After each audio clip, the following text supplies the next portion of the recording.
ஹாங்காங்ல Appar Lasker road ஒரு street இருக்கு. அங்க போய் பார்த்தா இந்த பொருள்லாம் விலைக்கா, அதுவும் இவ்வளவு ரேட்டான்னு நம்மளை யோசிக்க வைக்கிற அளவுக்கு ஒரு பிசினஸ் நடந்துட்டு இருந்துச்சு. அது எல்லாமே ஆன்டிக் பொருட்கள். அதை வித்துட்டு இருந்தவங்கல மேக்சிமம் பெரியவங்க தான். இந்த மாதிரி காஸ்ட்லியான ஆன்டிக் பொருள், டிராயிங்கு, பல அரிய பொக்கிஷம் நம்மளோட வீட்டுக்குள்ளேயும் ஒளிஞ்சிட்டு இருக்கும்.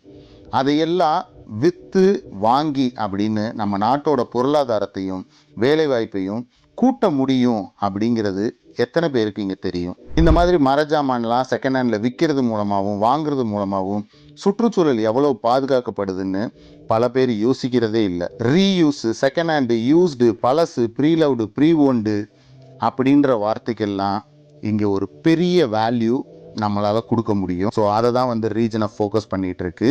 இந்த மாதிரி இன்ட்ரெஸ்டிங்கான ரீயூஸ் கான்செப்ட் பற்றி தெரிஞ்சுக்கிறதுக்கு நம்மளோட ரீஜன் ஆஃப் பேஜை ஃபாலோ பண்ணி வச்சுக்கோங்க.